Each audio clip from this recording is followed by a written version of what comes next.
C'est vrai que c'est un jeune équipage qui n'a pas beaucoup d'expérience sur ce genre de compétition, mais je crois qu'ils se sont très bien préparés. Il y a eu des entraînements tout au long de l'année, depuis quelques mois.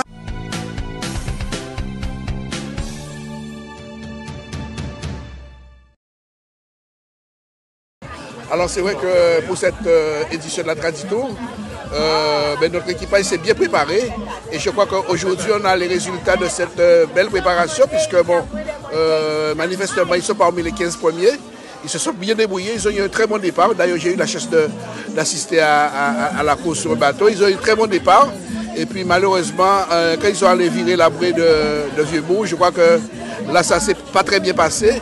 Et donc ils ont bien lutté et puis je crois qu'ils sont parmi les 15 premiers à l'arrivée. Donc c'est de bon augure pour la suite de la compétition. Bonjour tout le monde, Carole Cotellon, vice-présidente de la NASA et en charge de l'organisation du Traditour. Donc aujourd'hui nous sommes à l'étape 2, il en reste encore quelques-unes derrière nous et nous sommes arrivés dans la belle commune de Sainte-Rose. Tout le monde est arrivé avec beaucoup moins d'encombre qu'hier et nos 32 canots sont arrivés à bon port. Donc on va se préparer pour 16h30 à partir en mode transbordement. Donc vous allez avoir une belle procession de la flotte qui va se diriger vers le max pour une étape un peu inédite puisqu'on va partir en mode nocturne. Donc on espère que la pluie va rester là où elle est. Et donc proposer de belles animations sur le plan d'eau et également à terre pour le tout public. Donc avec des animations danse, puis même au niveau culinaire, on innove un petit peu, on passe en mode soupe. Donc on espère que toute la flotte sera bien requinquée avant la grosse étape Pointe-à-Pitre-Gourbert qui va suivre le lendemain. Andy Nelson, ville de Petit-Bourg. Aujourd'hui c'est pour la deuxième manche du Traditour qui a relié l'étape de Port-Louis à Sainte-Rose.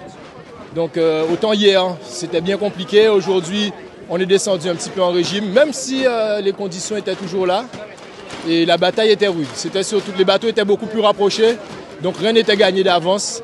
Et à chaque empannage, il fallait rester sur le coup pour ne pas se faire dépasser parce que tout le monde était à fond aujourd'hui.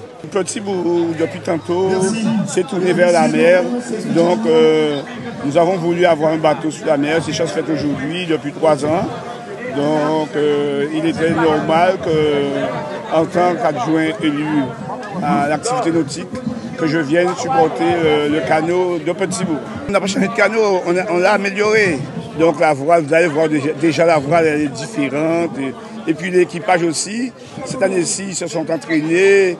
On a un bel équipage composé de 10 matelots. Donc nous avons de l'espoir. D'ailleurs, ici même à Sainte-Rose, cette année-ci, nous avons fait une belle 5e place. Donc nous avons de l'espoir sur cet équipage-là. Alors nous, notre objectif, parce qu'on est un jeune équipage, il n'y a pas longtemps qu'on navigue ensemble, c'est de finir dans les 10. Notre objectif cette année, c'est les 10 premiers. Donc on reste au contact et on essaie de ne pas se faire distancer. Mes coéquipiers, mais puis mauvais encore, les gars nous pas laguer. Nous pas kembe, on a remonté, on a fait une meilleure place que hier aujourd'hui. Pour les gens qui participent au Traditour, comme tous les équipiers, comme tout le monde, on serre les dents, on ne lâche rien, jusqu'au bout, jusqu'à la dernière goutte. Alors moi c'est Astorga Théo, du barreur de l'équipage Yassala. J'étais à la Grand Voile aujourd'hui. Mais excellente étape. On avait à cœur de se rattraper après celle d'hier où on finit 10e et on prend surtout 12 minutes par rapport au premier. On prend un très bon départ parmi les 5 premiers, bien placés sur la ligne. Et en fait, l'option qui a été vraiment intéressante pour nous, c'est d'arriver à la bouée à Petit Canal pour rentrer vraiment dans le port. On a fait une option complètement différente des autres, on est allé chercher à l'opposé et ça a payé pour nous. Donc après on s'est offert un petit matelas à la bouée au port de Petit Canal et après on a réussi à conserver cet avantage jusqu'à l'arrivée. Mais pour la prochaine étape, essayer de conserver tout le positif qu'on a créé aujourd'hui. On sait que le bateau marche et que les gars sont prêts pour le faire marcher. Donc voilà, on a à cœur de continuer à faire ça les prochains jours, dès demain. Donc 2 étapes demain à Pointe-à-Pitre, donc le public, venez nombreux. Parce qu'il va y avoir du spectacle et puis on espère que la fête sera belle. Alors c'est une étape qu'on a déjà testée pendant le Mémorial Forbin et l'idée est de valoriser quand même le plan d'eau puisque c'est un plan quand même qui est assez particulier et relativement intéressant sur le plan historique puisque ça fait partie du patrimoine de la voile traditionnelle. Et l'idée c'est surtout de donner à voir la voile sous un autre aspect, l'aspect nocturne puisque généralement on est sur des régates de jour.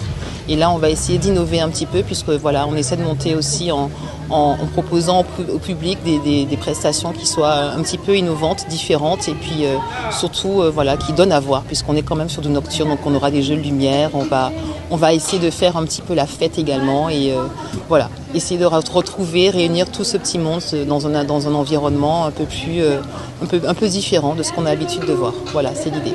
C'est vrai que c'est un jeune équipage qui n'a pas beaucoup d'expérience sur ce genre de compétition, mais je crois qu'ils se sont très bien préparés. Il y a eu des entraînements tout au long de l'année, depuis quelques mois, et puis ils ont quand même un barreur qui s'y connaît un peu, et donc je pense que cette année, en tout cas, ils nous ont promis d'être parmi les 10 premiers au classement général, et je crois qu'effectivement c'est jouable.